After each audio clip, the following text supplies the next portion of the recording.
Ladies and gentlemen, let me tell you something powerful. You were not created to stay stuck. You were designed by the Creator of the universe with the capacity to level up your life, to grow, to expand, and to dominate in your divine assignment. Mindset is the foundation. You can't level up your life with a level. One mindset. Change your beliefs and your actions will follow. Let's talk about mindset, not in the fluffy, feel-good way that gets tossed around on social media, but as the actual infrastructure of your life. You see, every single result you're experiencing right now is a byproduct of your internal programming. Your income, your health, your relationships, they are all reflections of the stories you've been telling yourself and the paradigms you've been operating from. The human brain is a meaning-making machine.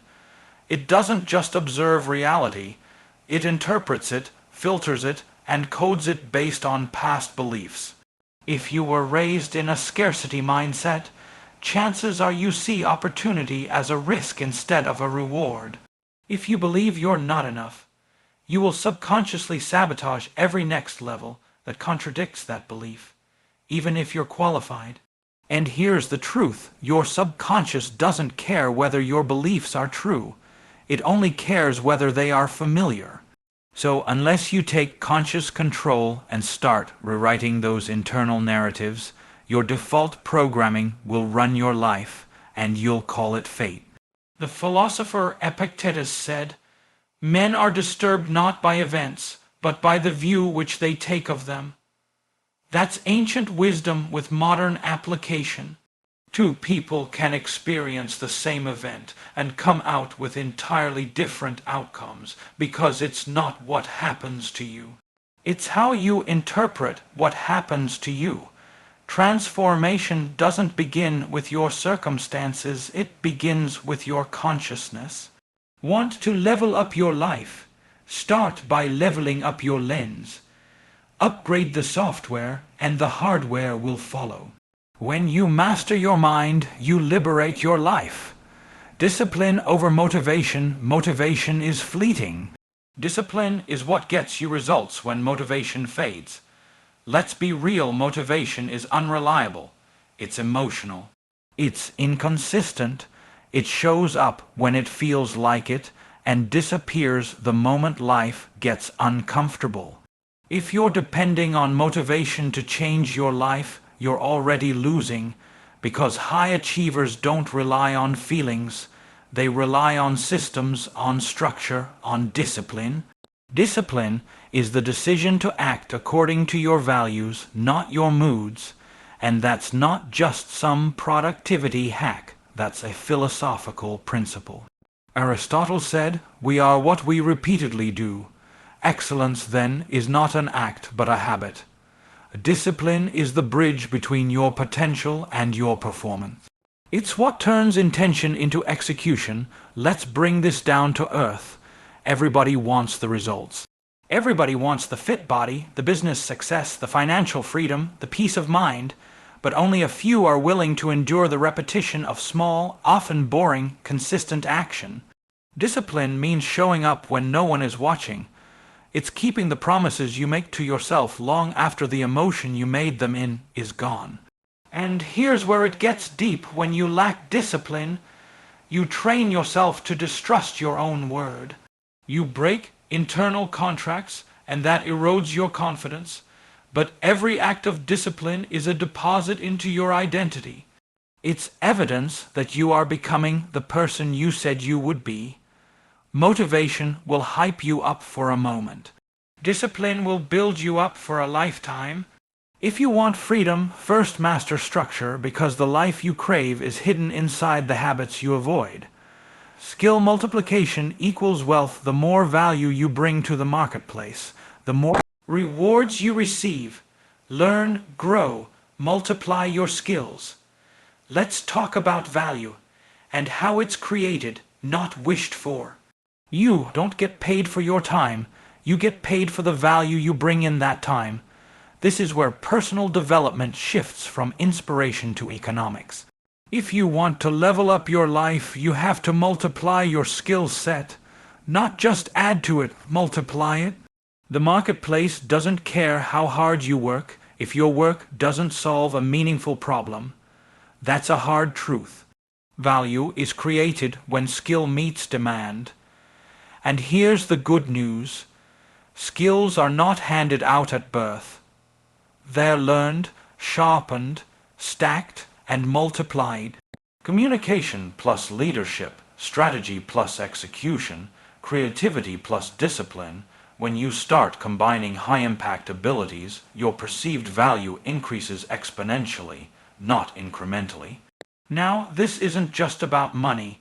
It's about self-respect. When you invest in your capabilities, you build internal equity. You begin to walk with quiet confidence because you know you've built something of substance within yourself. That's what real wealth is. Not the number in your bank account, but the number of ways you can produce value at will. We live in a world that's obsessed with outcomes, but the wise know that outcomes are always preceded by skill sets. So, the question is, are you working harder at your job than you are on yourself? Because if you're not developing, you're declining. There is no neutral ground in a world that's constantly moving. Information is everywhere, but transformation is rare. And the ones who rise are those who take knowledge and apply it until it becomes power. The fastest way to change your life is to increase the value you bring to others, because when you grow your skills, you grow your worth. Faith and action go hand in hand. Don't just pray for better, work for better. Faith without works is dead. Faith and action, two sides of the same coin. One without the other is powerless. You can believe for something better, you can visualize it, journal about it, speak affirmations over it. But if you're not moving your feet in alignment with your faith, you're not walking in purpose. You're just wishing with spiritual language. See, faith is not passive. It's not just a mindset. It's a force. But here's what most people miss. Faith is proven in action. You can't just pray for the door to open. You've got to have your hand on the doorknob. You've got to knock. You've got to build. You've got to risk. You've got to be obedient even when the path isn't fully visible. Hebrews says, faith is the substance of things hoped for, the evidence of things not seen. But evidence implies action. Faith isn't blind. It's just bold enough to act without all the data. And let's be honest, some of us aren't stuck because we lack direction. We're stuck because we refuse to move until it feels safe. But progress doesn't live in safety. It lives in obedience. You don't need the full staircase to take the first step. God often won't show you the outcome until you commit to the process. Why? Because the growth is in the going. The lesson is in the motion. The blessing is often hidden in the burden. You want to level up? Then stop waiting for clarity and start moving with conviction. The breakthrough you're praying for might already be waiting on the other side of your first step. Faith that doesn't move your feet isn't faith. It's fantasy. Environment shapes destiny. Surround yourself with people and environments that reflect the level of life you want, not the one you're trying to escape. One of the most underestimated forces in personal development is environment. And I'm not just talking about where you live. I'm talking about the atmosphere you choose to exist in daily. Your surroundings are not neutral. They are either pulling you forward or anchoring you down. You become what you're exposed to consistently. That's not theory, that's neuroscience. Your brain is wired to mirror. It absorbs language, beliefs, expectations, and energy from the people and environments you interact with. If you surround yourself with mediocrity, don't be surprised when excellence feels foreign. If you're constantly in spaces where small thinking is normalized, bold vision will start to feel foolish. That's not your fault, but it is your responsibility. If you want to level up, you have to level up your environment. You have to audit your circle. Ask yourself, who around me challenges my excuses? Who stretches my thinking? Who demands the version of me that I've been too comfortable avoiding? Now let's go deeper. Environment isn't just external, it's also internal. What's the emotional climate you're living in? Fear, doubt, shame, those are toxic environments too, and they must be confronted with truth, not tolerated with silence. Just like you clean your house, you've got to clean your mind. You've got to intentionally create space. Physically, mentally, relationally. That reflects the level of life you're committed to creating. Growth requires friction, but it also requires fertile ground. If you're not blooming, it may not be because you lack the seed. It might be because you're planted in the wrong soil. You don't rise to the level of your potential, you rise to the level of your environment. Choose wisely. Legacy over luxury. Don't just level up for yourself, level up to leave a legacy. Real wealth is what you pass down, not just what you stack up. Let's get something straight. Leveling up your life is not just about acquiring more, it's about becoming more. And when you understand that, you stop chasing luxury and start building legacy. There's nothing wrong with enjoying nice things. But if everything you're building dies with you, you didn't level up. You just leveled out in comfort. See, legacy is about impact. It's about what your life makes possible for others long after you're gone. It's the fruit your life bears that you may never even get to taste.